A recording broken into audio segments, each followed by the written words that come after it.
He wielded her clan's sword to protect her, oblivious he now had to become her husband.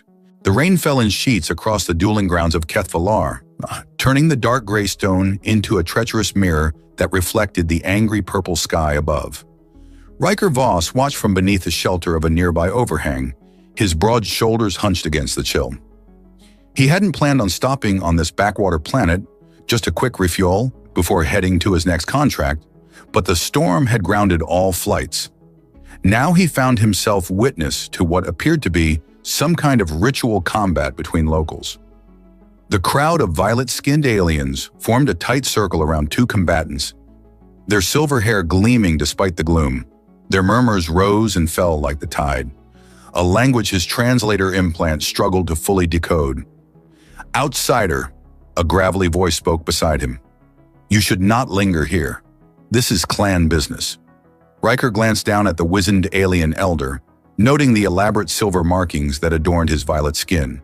"Just waiting out the storm. My ship needs another hour before she's ready to fly." The elder's eyes, solid black orbs without pupil or iris, narrowed. "Then wait elsewhere. What happens here is not for foreign eyes."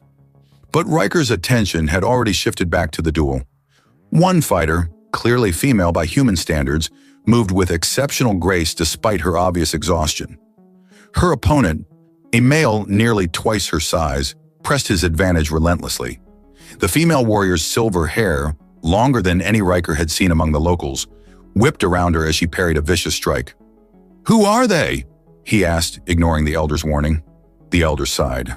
"The female is Lyrathi Invarin, last daughter of a once great house. The male is Drakar Keth, champion of the Ascendant clan. He fights to claim her family's ancestral lands."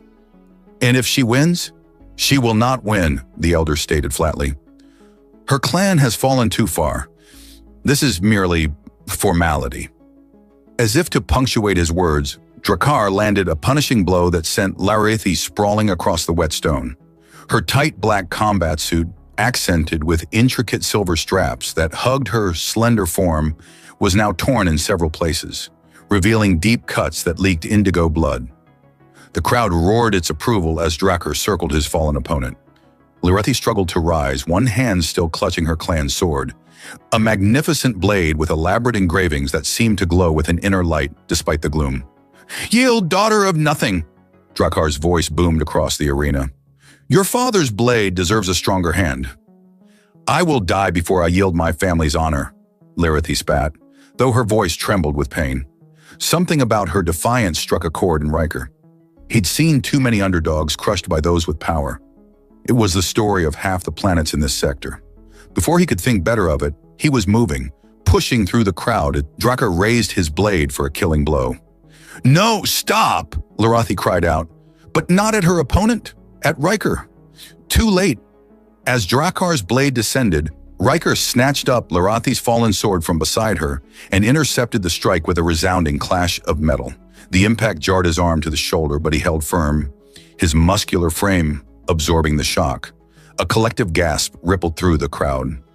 Drakar stepped back, his four eyes widening in shock. "This isn't your fight, human," he snarled. "Seems unfair to kill someone who's already down," Ryker replied, adjusting his grip on the sword. It felt strangely warm in his hand, almost alive. "You fool," Lyrathi whispered, her voice a mix of horror and disbelief. "Do you have any idea what you've done?" Before Ryker could respond, the elder he'd spoken to earlier pushed through the crowd, followed by several others in elaborate ceremonial robes. They stared at Ryker with expressions ranging from shock to outrage to, most disturbingly, amusement. "The blade has been claimed," the elder announced, his voice carrying across the suddenly silent arena. "By ancient law, unbroken since the first dawn, he who wields the clan's sword in defense of its bearer becomes bound to that bearer in the sacred bond of marriage." Ryker blinked. What now?" "You have claimed the right to be Lyrathi Invarin's husband," the elder continued implacably. "The duel is suspended. The rite of bonding must now commence." Ryker looked down at Lyrathi, who was staring at him with an expression that suggested she couldn't decide whether to thank him or stab him with the very blade he'd just used to save her. "I was just trying to help," he said weakly. "Help?" she hissed, struggling to her feet. "You've just bound yourself to a dying clan on a planet you know nothing about. The blade chooses human, and it has chosen you. There is no escape from this, for either of us." As the implications sank in, Ryker felt the weight of 100 alien eyes upon him. He'd faced down pirates, corporate assassins, and hostile wildlife on a dozen worlds, but nothing had prepared him for this. He'd come to this planet for a simple refueling stop and somehow ended up engaged to a woman he'd never even spoken to. "Well," he said finally, forcing a smile that didn't reach his eyes, "this is going to make for one hell of a story if I live long enough to tell it." "You can't seriously expect me to go through with this," Ryker muttered as he followed Larathi through the winding corridors of what she had tersely explained was her clan's ancestral stronghold, a massive structure carved directly into the face of a mountain. Despite her injuries, Larathi moved with determined grace, though Ryker noticed how she occasionally steadied herself against the wall. The indigo blood from her wounds had dried to a dark crust against her violet skin. "What I expect is irrelevant," she replied without turning. "The blade chose you. That is all that matters." "A sword can't choose anything. It's an inanimate object." This made her stop and turn, her silver hair swinging like a curtain. Up close, he could see that her eyes weren't entirely black as he'd first thought. Tiny flecks of silver danced within them, like distant stars. "The Envaran blade has been forged in the blood of my ancestors for 16 generations, she said, her voice low and intense. "It carries the essence of our lineage.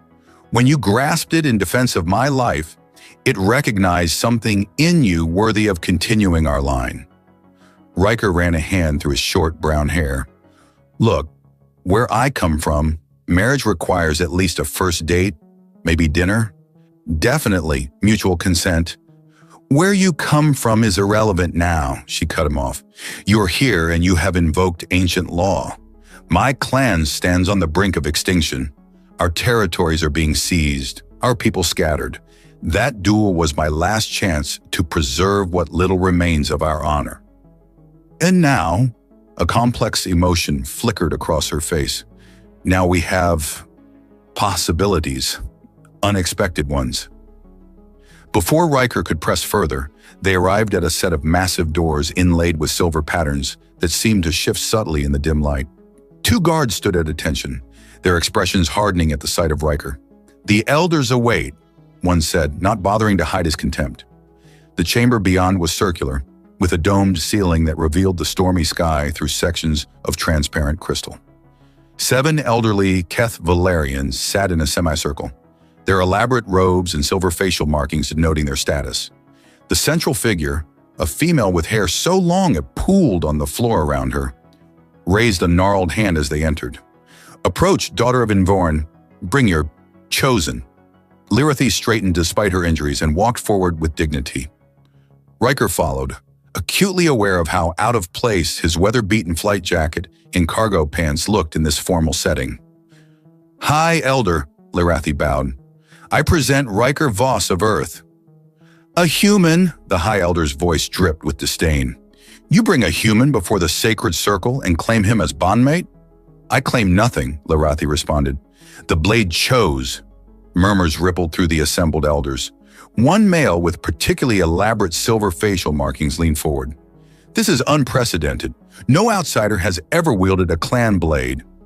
"Perhaps because no outsider has ever been foolish enough to interfere in clan matters," another elder snapped. The High Elder raised her hand for silence. "The law is absolute. If the blade accepted his touch in your defense, then the bond is formed. However," her gaze shifted to Ryker, "the question remains whether this human understands what he has committed himself to." "With all due respect," Ryker stepped forward, "I don't. I saw someone about to be killed and I acted.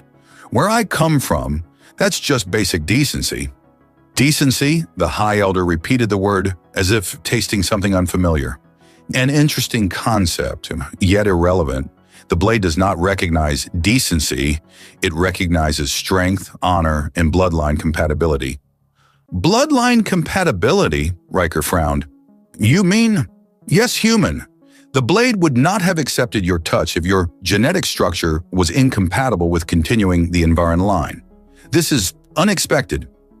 A commotion at the chamber entrance interrupted them. Ryker Keth strode in, flanked by his own entourage. His massive frame seemed to fill the room with menace. "This farce has gone on long enough," he boomed. The human interfered in sacred combat. The duel was not concluded. The duel became irrelevant the moment he claimed the blade, or the High Elder responded coolly. Ryker's 4 eyes narrowed to slits. "I challenge the validity of this bond. The human knows nothing of our ways. He cannot possibly fulfill the duties of a clan husband." "That," the High Elder acknowledged, "is a legitimate concern." Lyrathi stepped forward. "By law, he has 1 full cycle of our moons to prove his worthiness.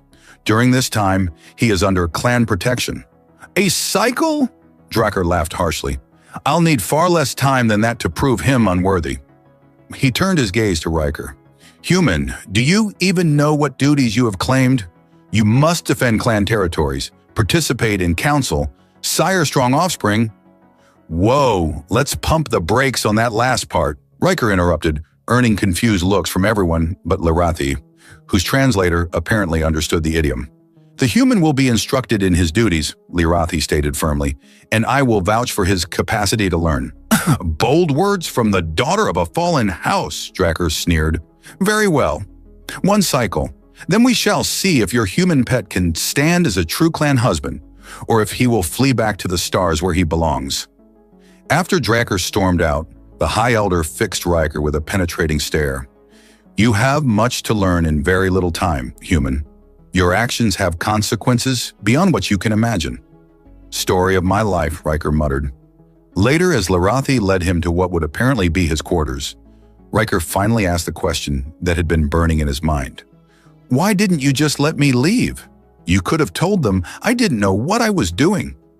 Lyrathi stopped, her expression unreadable in the dim corridor. "Because the moment you wielded that blade, you became my clan's last hope. Without you, Ryker would have killed me today, and the Envarin line would have ended. With you," she hesitated, "with you, there is a chance. A small one, but more than I had this morning." "A chance for what exactly?" Her gaze met his, fierce and unyielding.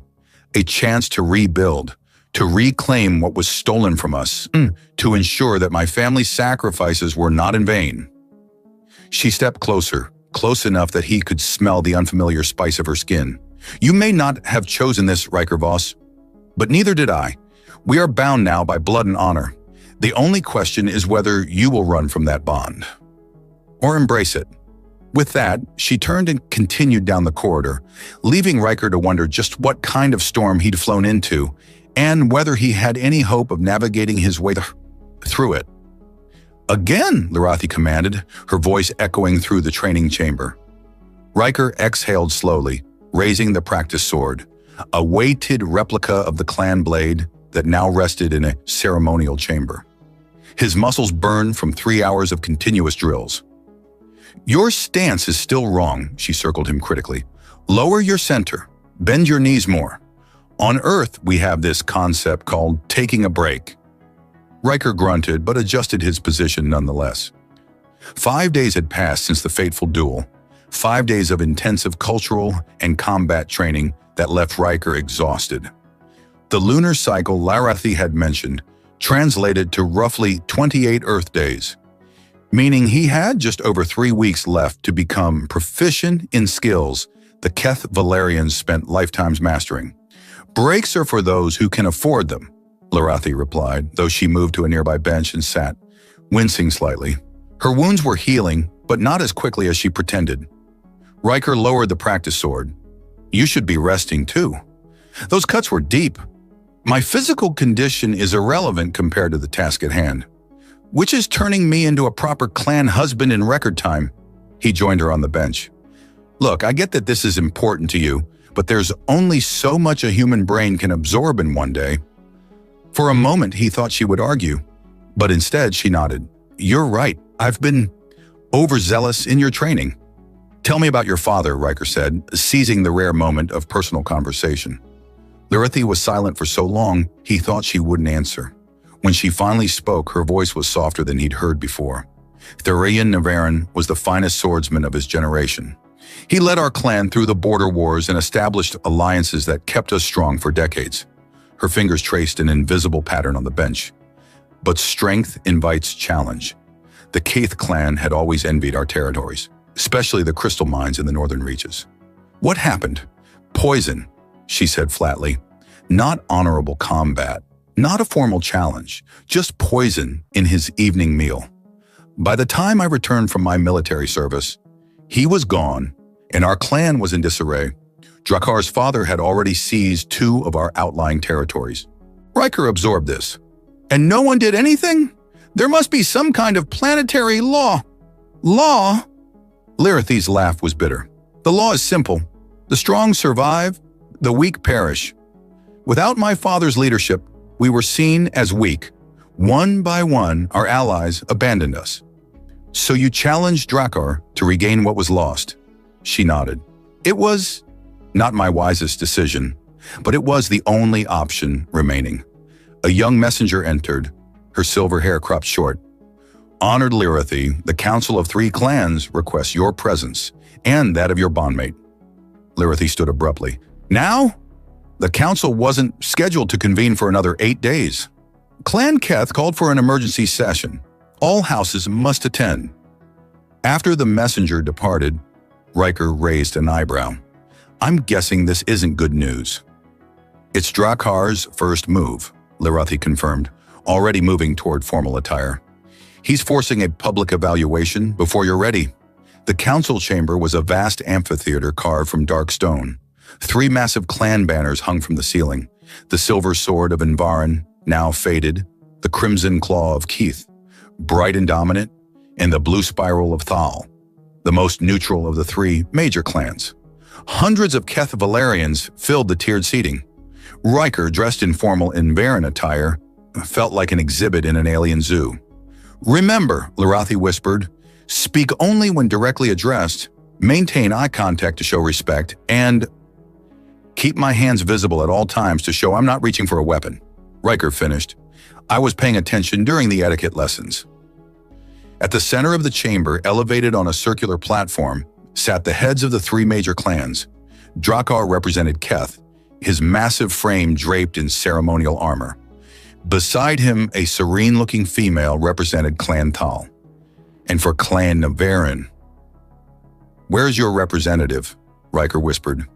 You're looking at her, Lirathi replied tightly. With my father gone, I am the last of our bloodline old enough to sit on the council. The High Elder stood and raised her hands for silence. The Council of 3 Clans is convened at the request of Clan Keth. Who speaks for the petitioners? Drakar rose, his 4 eyes settling on Ryker with contempt. I, Drakar Keith, speak for my clan and for all who value our ancient traditions. 5 days ago, an outsider interfered in sacred combat and claimed a clan blade through ignorance rather than right. Now we are asked to accept this human as a clan husband? He spat the word human like a curse. The law is clear, Lirathi countered, her voice strong despite being outnumbered. The blade accepted him. The bond is formed. A clan in Varen acknowledges Ryker Voss as my rightful husband and a member of our house. A blade cannot choose an outsider who knows nothing of our ways. Drakar slammed his fist on the council table. The Thal representative raised a slender hand. Perhaps we should hear from the human himself. All eyes turned to Ryker. He straightened his shoulders, keenly aware that his next words could either strengthen or destroy Lirathi's position. Members of the council, he began carefully, I won't pretend to understand all your customs or history. Where I come from, we don't have clan blades or ritual combat, but we do understand honor, loyalty, and keeping our word. He paused, meeting Drakar's hostile gaze. I didn't know what I was agreeing to when I picked up that sword, but I'm not in the habit of walking away from my commitments, even accidental ones. Fine words, Drakar sneered, but words alone prove nothing. If you truly wish to honor our ways, then prove your worth through action, not empty promises. What do you propose? The High Elder asked. Drakar's lips curved in a predatory smile. The trial of 3 challenges, traditional, binding, and perfectly suited to test an outsider's worthiness. Lirathi stiffened. That trial hasn't been invoked in 7 generations. Perhaps because it hasn't been necessary until now, Dracker countered. Unless your human bondmate wishes to concede his inadequacy now. Ryker felt Lirathi's hand close around his wrist in warning, but he'd already had enough of Dracker's posturing. I accept, he said firmly. The chamber erupted in surprised exclamations. Lirathi's fingers dug painfully into his arm. You don't know what you've just agreed to, she hissed. Then I guess you'll have to explain it to me, he whispered back, because I'm not backing down from this bully. The High Elder raised her hands for silence. It is decided. The trial of 3 challenges will commence at first light tomorrow. The human Ryker Voss will face tests of body, mind, and spirit.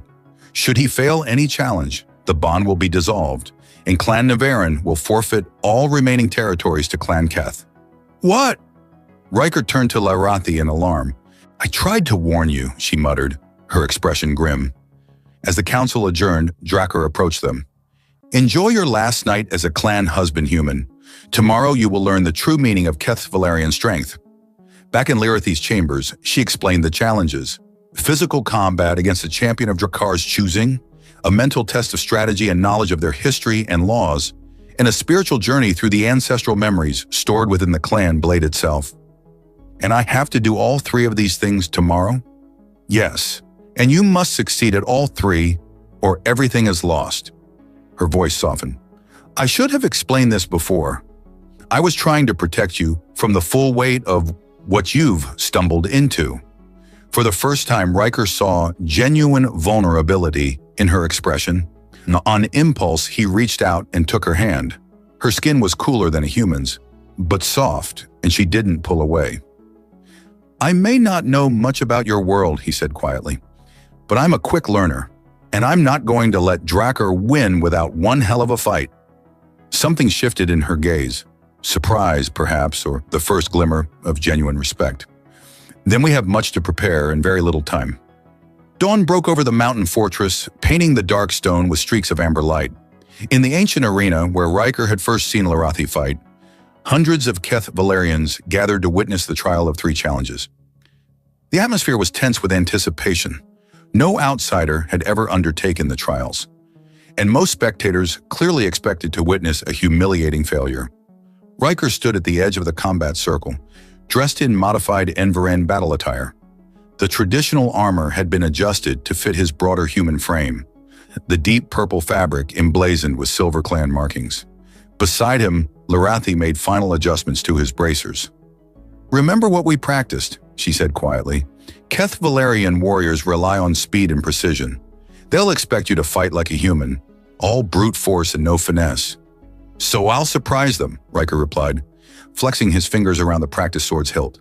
Despite his confident words, his mouth was dry.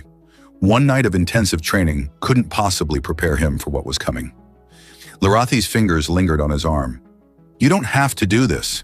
We could still find another way. There is no other way, and you know it, he said gently. Besides, I've survived worse odds. Her expression suggested she doubted that, but she nodded. Then may the ancestors guide your blade. A horn sounded, signaling the beginning of the trial.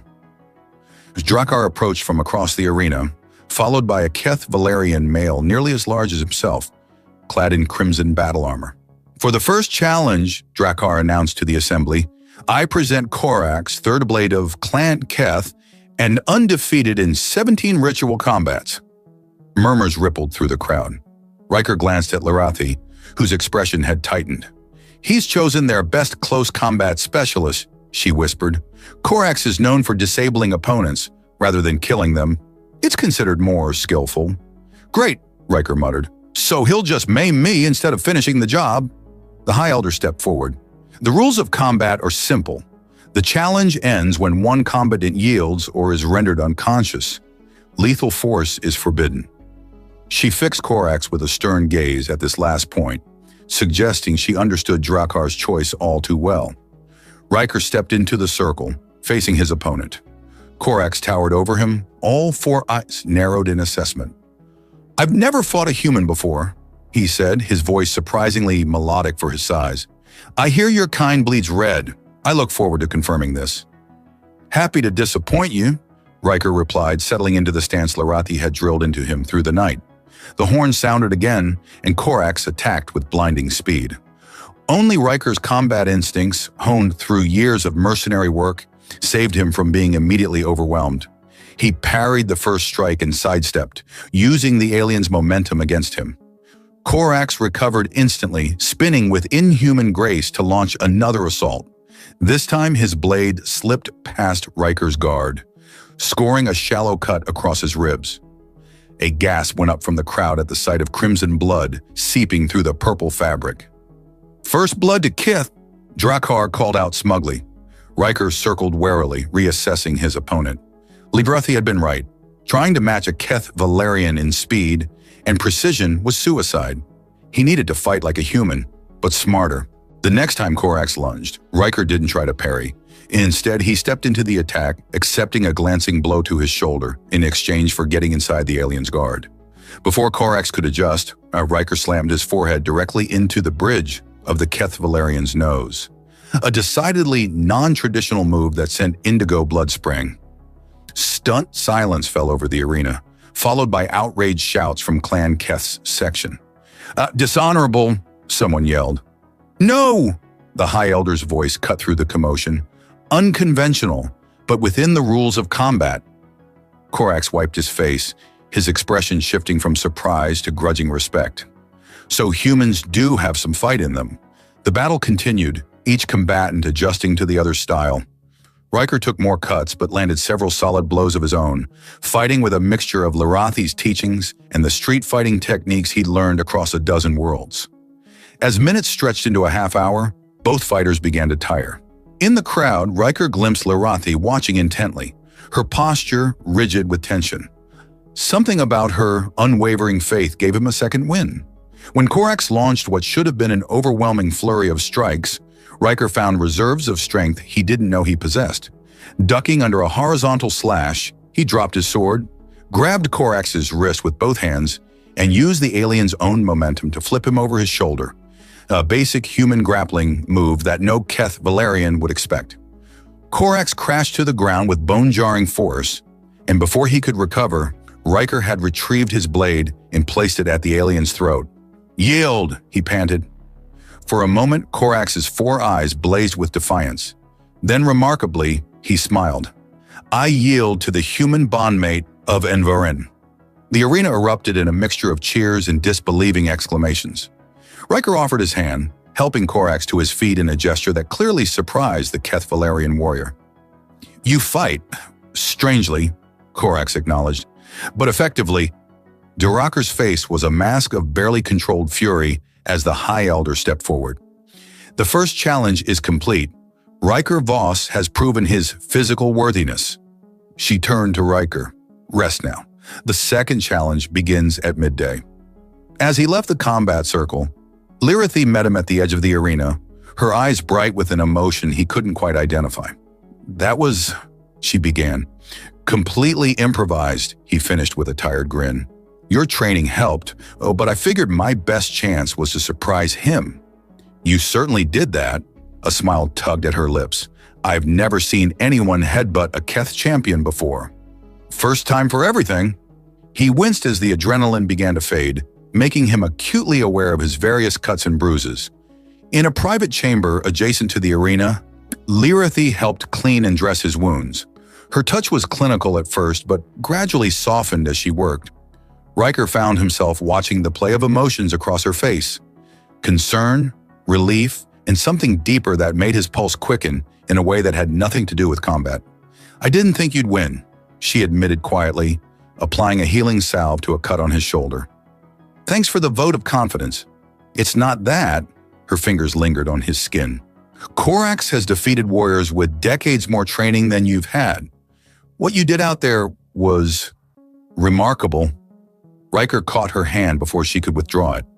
"Maybe your ancestors knew what they were doing when that blade chose me." Their eyes met, and for a moment, the air between them seemed charged with unspoken possibilities. Lirathi's gaze dropped to his lips, then back to his eyes, a flush of darker violet spreading across her cheeks. The moment was broken by a sharp knock at the door. "Second challenge begins in 20 minutes, a voice called. Lirathi pulled away, her composure returning like a mask sliding into place. We should prepare. The test of mind will be even more difficult for you than combat." As she turned to gather the materials they'd prepared through the night, Ryker caught her wrist gently. "Lirathi?" She looked back, vulnerability flickering briefly across her features.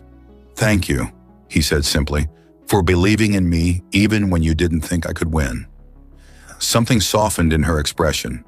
"Perhaps I'm beginning to understand why the blade chose you after all." The High Elder recovered her composure first. "The trial is complete.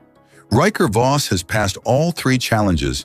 By ancient law and the will of the ancestors, he is confirmed as the rightful husband of Lirathi Invarin and a true member of her house." A cheer rose from the small contingent of Invarin's supporters, quickly joined by members of Clan Thal and even some from lesser houses.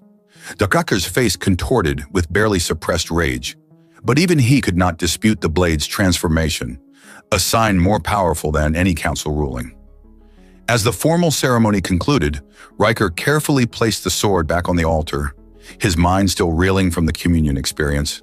The assembled witnesses filed out, leaving only Lirathi and Ryker in the sacred chamber. "What happened?" she asked softly, approaching him with wonder in her eyes. "The blade has never responded like that to anyone in recorded history." Ryker ran a hand through his hair, struggling to articulate the overwhelming experience.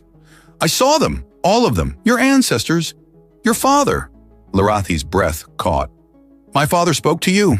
He said the Invarin line values heart above all else." Ryker took her hands in his. "And I think I finally understand what that means." In the crystal's blue glow, Lirathi's violet skin took on an ethereal quality. Her silver hair, loosened from its formal arrangement, cascaded around her shoulders. Ryker had thought her beautiful from the first moment he saw her fighting in the arena. But now, seeing her vulnerability mixed with strength, he found her absolutely captivating.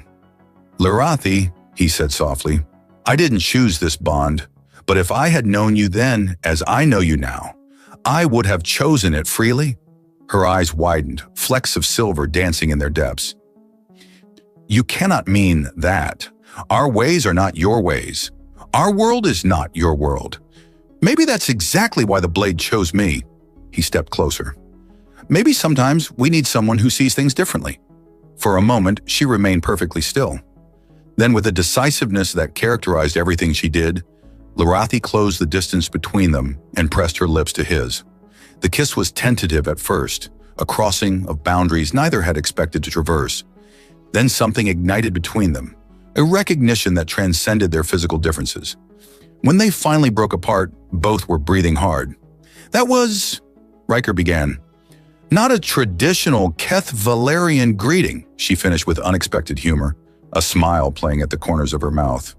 "I'd hate to be too traditional," he murmured, drawing her back to him.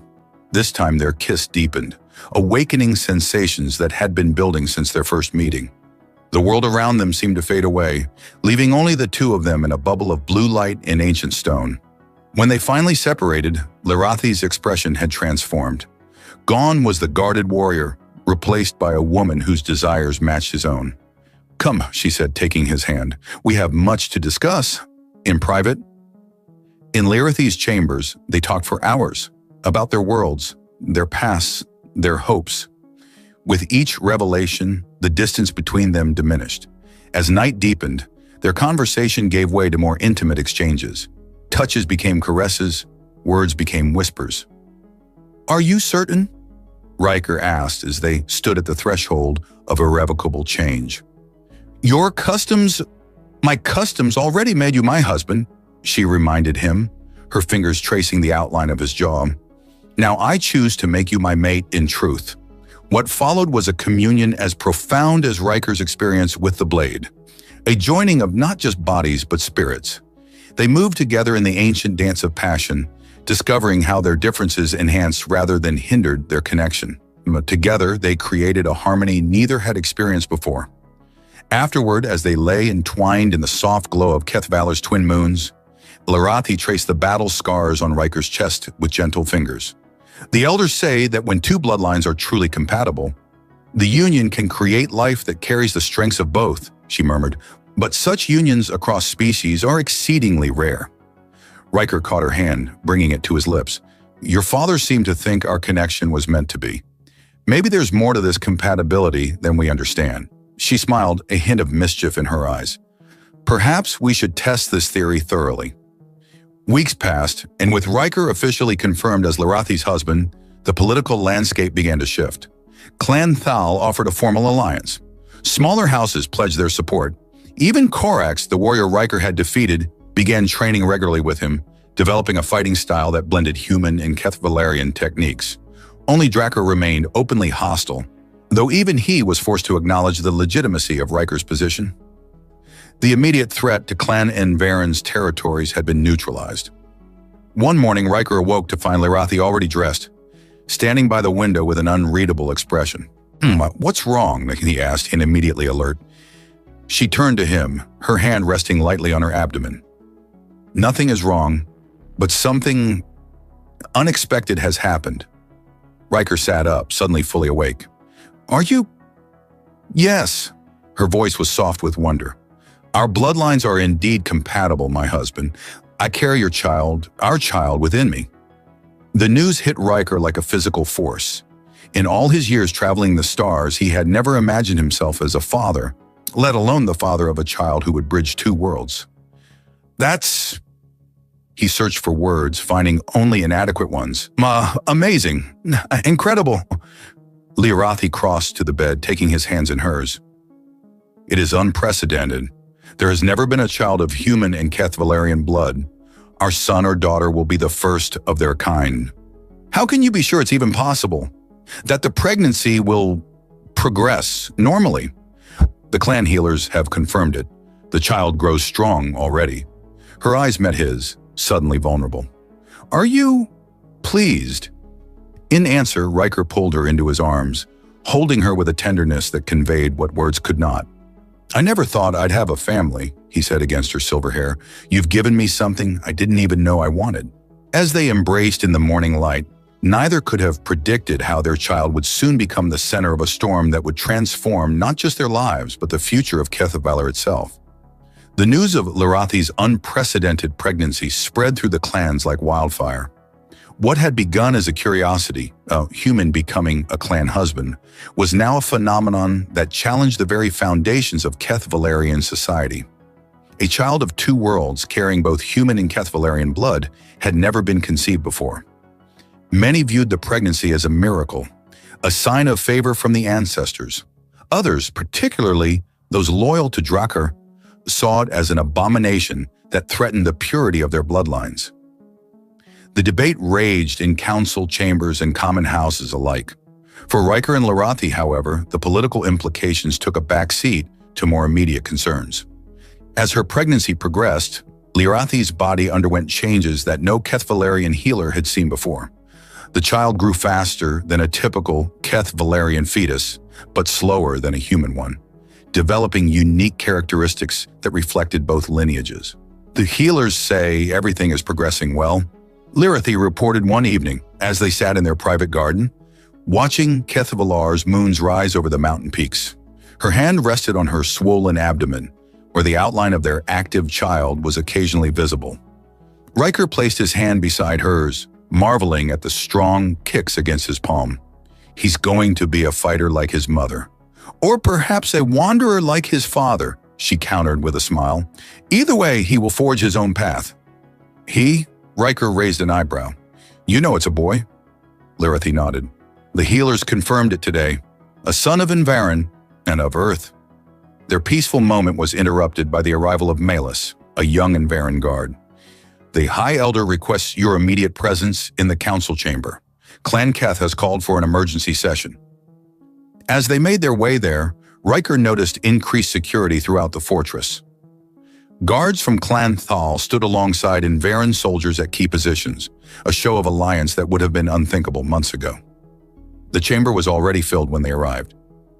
Drakkar stood at the center, a weathered scroll case clutched in his massive hands. "Ah, the human and his mate!" Drakkar's voice dripped with barely concealed disgust.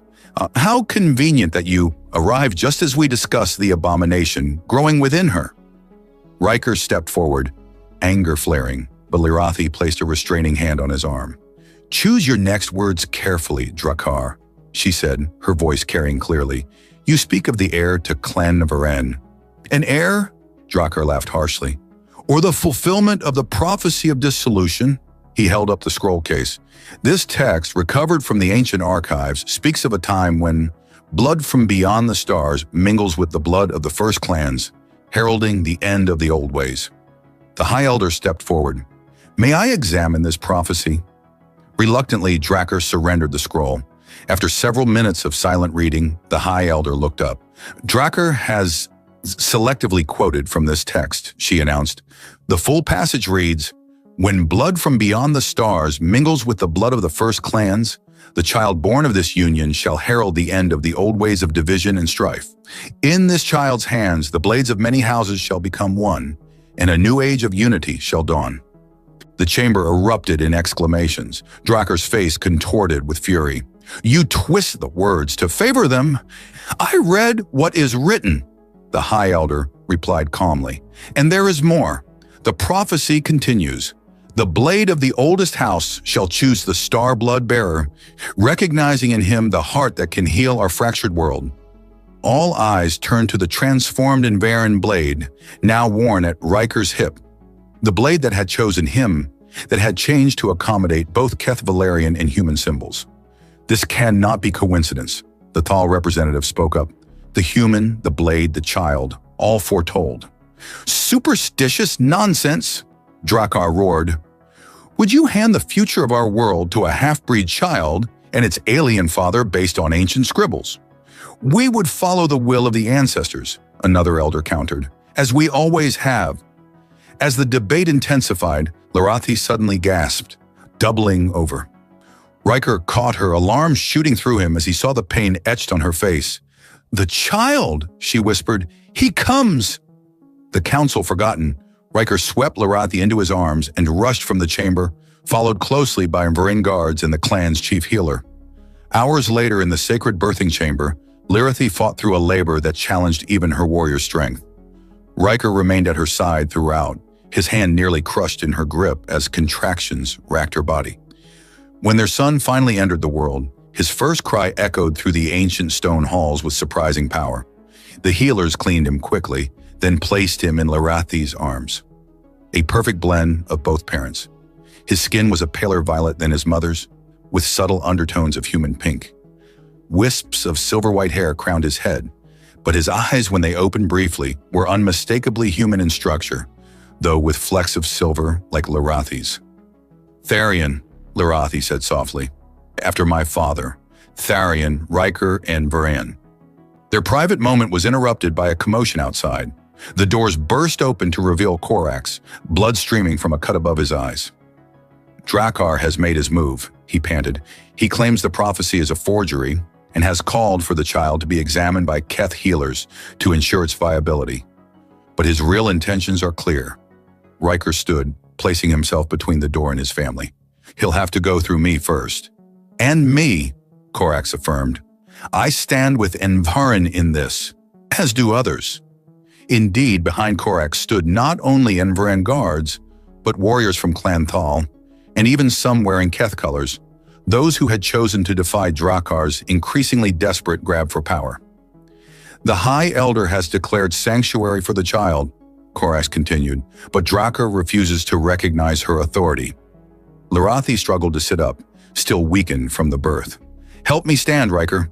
I will not meet this threat lying down." "You need to rest. I need to protect our son," she interrupted firmly. "In our clan." Understanding the futility of arguing with her, Ryker helped her to her feet. She swayed slightly but steadied herself, cradling Tharian protectively against her chest. They didn't have to wait long. Drakkar's voice boomed from the corridor, demanding entry. When the doors opened again, he stood there with a dozen armed warriors, his expression a mask of righteous fury. "The abomination must be examined," he declared, "for the safety of all Keth Valar." "My son is not an abomination," Larathi replied, her voice steady despite her exhaustion.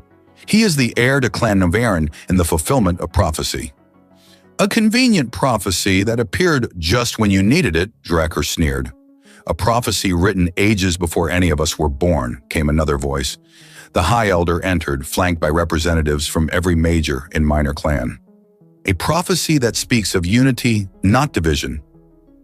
Drakar's gaze darted around the room, noting how outnumbered his faction had become. You would all follow this outsider?